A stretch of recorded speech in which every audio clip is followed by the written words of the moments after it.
While the season is still far from over and the Raptors are in the middle of a playoff push, I don't believe it is ever too early to start looking at the NBA draft, and today we are going to talk about a prospect that would be perfect for the Toronto Raptors.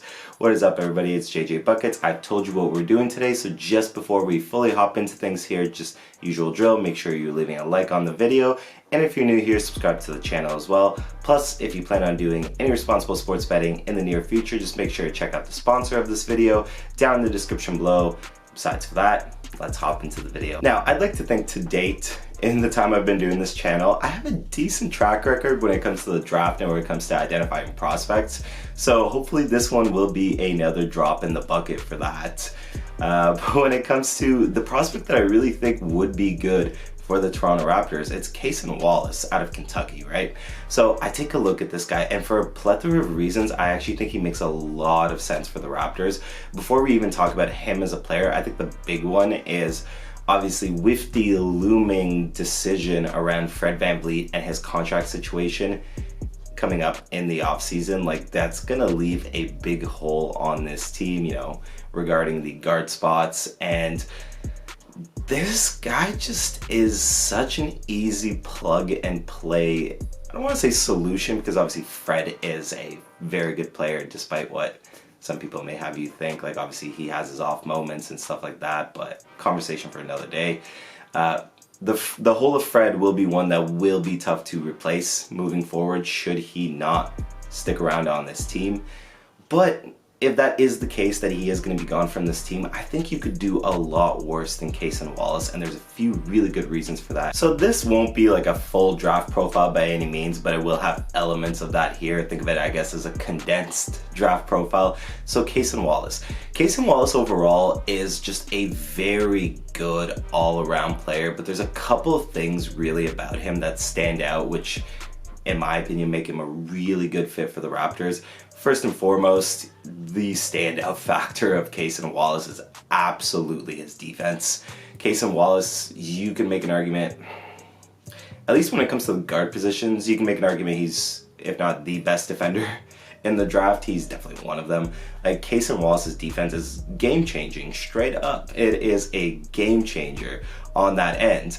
And in particular, one element of his defense that I think really lends itself well to what the Raptors need is point of attack. As a point of attack defender, he is tremendous. His defensive IQ is off the charts, and he's got a good build to him as well, that I think if you're taking this guy and you're putting him on the Toronto Raptors as the point of attack defender, that's really going to strengthen your defense, especially considering I think that's an aspect of the Raptors defense that they have really struggled with this year, whether it be, you know, Fred at the point of attack or whether it be Scotty Barnes at the point of attack. Those have not been strong suits of the Raptors on the defensive end of the basketball court.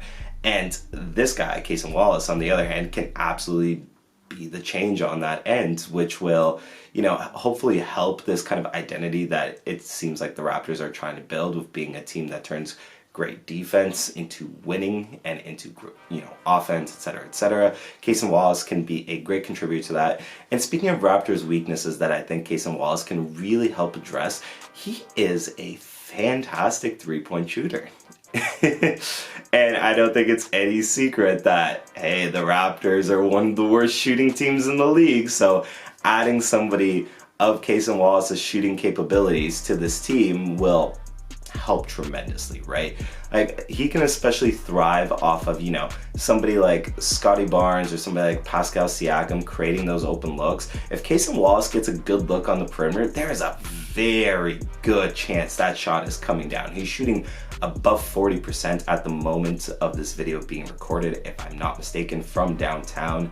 So that really just is an aspect to this offense that obviously is going to make life easier for every Toronto Raptor. You know, as soon as they get in there, and as soon, you know, if they have that space cramped up, they can kick out to Casein Wallace, and Casein Wallace has a good chance of knocking down that three. And then even, once he gets those threes falling, that creates the threat, and all of a sudden defenses start to spread out.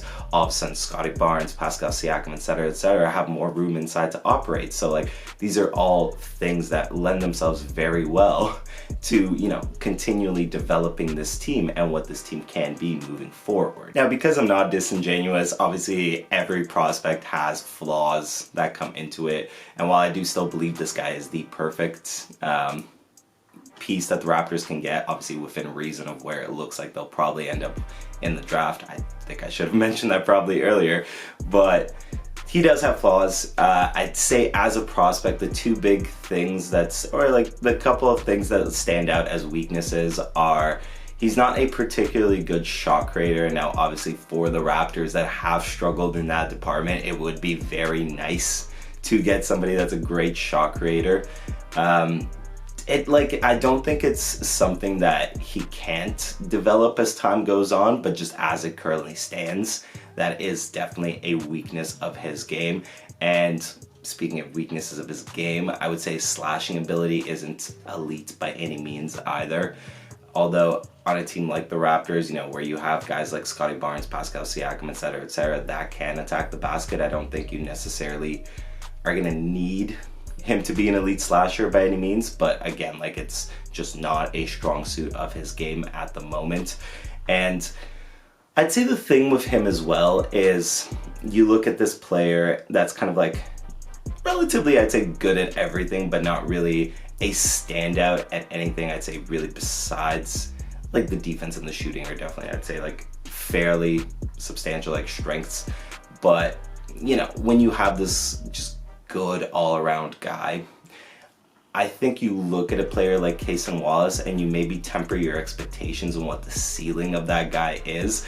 If you want to call that a weakness, you can call that a weakness. I don't think this guy maybe has the same, superstar ceiling as maybe some other lottery picks would, or some middle of the draft picks that you can, take a chance on that are more boom or bust. I don't think he has that same caliber of ceiling. I think he's a much more safe pick, if you want to call it that. But in that sense, I'm not a huge fan of draft comparisons, but when I was watching the tape on this guy, something that really stood out, or at least the player comparison that really did stand out to me, that I will make here for the sense of, just ease of access for people. Before I fully get into it, and this is one that I've seen other people make as well, he reminds me a lot of Jrue Holiday. I think in a perfect scenario where this guy can hit the ceiling of what he can be in the NBA, it is a Jrue Holiday type of player. And a Jrue Holiday type of player is a damn good player, And again, I kind of hate comparisons because sometimes they put unrealistic expectations on what guys can be, and obviously everybody is their own individual, which is kind of why, when I think of player comparisons, I like to think of it as this player shows shades of this guy's game, as opposed to just being there and sitting there and being yeah, this guy's Jrue Holiday. He shows shades of being a Jrue Holiday type of player, and I think at the NBA pro level, you are not gonna say no to a Jrue Holiday type of player. That is a very good player that you can have on your team, very good mold of player that you can have on your team, and if you are the Raptors, this is a player that I would love to have on this team. So that does it for me. I would definitely recommend, if you're watching this video, go check out some highlights of Wallace. He is a fun watch. Again, just a very good all-around player that would be a very good compliment for the Toronto Raptors. But yeah, that more or less does it for me here today. What do you folks think? Do you find my assessment on the ball? Do you think there's somebody else that I haven't really identified just yet that I should take a look at? If that's the case, or whatever the case is, drop it in the comment section below. Let me hear your thoughts. Other than that, folks, just reiterating the usual drill. If you're still watching this video, you like the video, so just do me a solid. Hit that like button. It makes such a big difference for the algorithm, and I really do appreciate it. And if you're new here and you're still watching, you like what you watched today, just hit the subscribe button as well. Good for at least one video a week. Didn't do one last week because I was out of the country and having fun while I'm at it. So that was what it was. But yeah, generally good for at least a video a week. And yeah, other than that, folks, it's been JJ Buckets. It's been real. And I will see everybody next time.